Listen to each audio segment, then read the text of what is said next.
পৃথিৱী হ'ল সৌৰজগতৰ একমাত্ৰ গ্ৰহ য'ত জীৱন সম্ভৱ হ'ব পাৰে।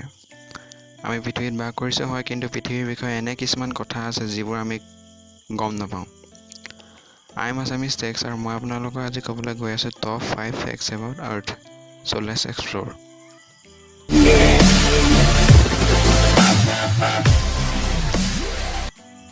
Number 1, the age of earth. আপুনি গম পায়নে যে পৃথিৱীৰ বয়স 4.54 বিলিয়ন ইয়াৰ্ছ, অৰ্থাৎ 454 কোটি বছৰ হৈছে আমাৰ পৃথিৱীৰ। এতিয়া আপোনালোকৰ মনত প্ৰশ্ন আহিব পাৰে যে চাইণ্টিষ্টে পৃথিৱীৰ বয়স কেনেকৈ উলিয়ালে।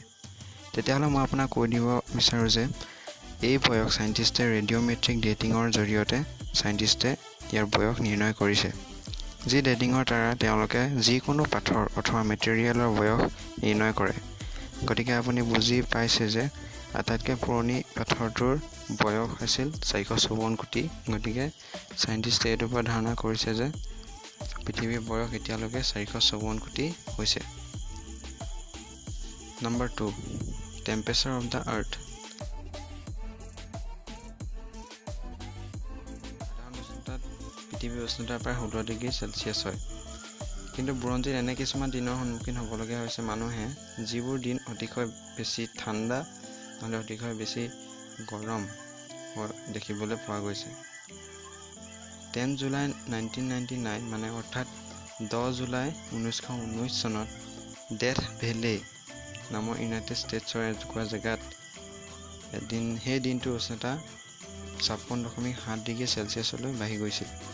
এইটো পৃথিৱীৰ আটাইতকৈ বেছি গৰম দিন বুলি চিনাক্ত কৰা হৈছে। আৰু আটাইতকৈ ল' টেম্পাৰেচাৰ হৈছিল 21 জুলাই 1983 চনত। ইয়াৰ ভষ্টক ষ্টেচন ৰাছিয়াত এই দিনটো সন্মুখীন হ'বলগীয়া হৈছিল আৰু ইয়াৰ উচ্চতা আছিল প্ৰায় -89.2 Celsius. Number 3, the rotation of the earth is gradually slowing down.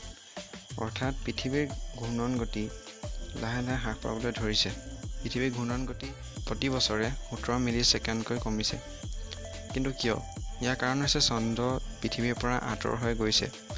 চন্দ্ৰৰ গতি বছৰে 3.78 চেণ্টিমিটাৰ আঁতৰি গৈছে। শুনাত কম লাগিলেও আপুনি জানি থোৱা উচিত যে যেতিয়া পৃথিৱী নতুন অৱস্থাত আছিল তেতিয়া চন্দ্ৰ পৃথিৱীৰ আটাইতকৈ ওচৰত থকা গ্ৰহ হিচাপে চিনাক্ত কৰা হৈছিল।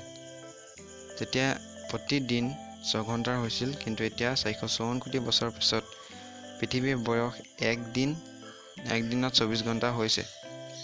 যেতিয়া পৃথিৱী 14 কোটি বছৰ আৰু অতিক্ৰম কৰিব, তেতিয়া পৃথিৱী এক দিন প্ৰায় 25 ঘণ্টীয়া হ'ব। Revolution speed of earth.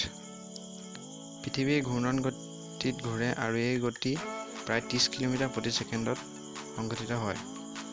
অৰ্থাৎ যেতিয়ালৈকে আপুনি মোৰ ভিডিঅ'টো 3 মিনিট চালে তেতিয়ালৈকে আপোনালোকে 5400 কিলোমিটাৰ অতিক্ৰম কৰিলে। কিন্তু আপুনি মাধ্যাকৰ্ষণী শক্তিৰ ফলত আপুনি এইটো ফিল কৰিব নোৱাৰে, অৰ্থাৎ অনুভৱ কৰিব নোৱাৰে।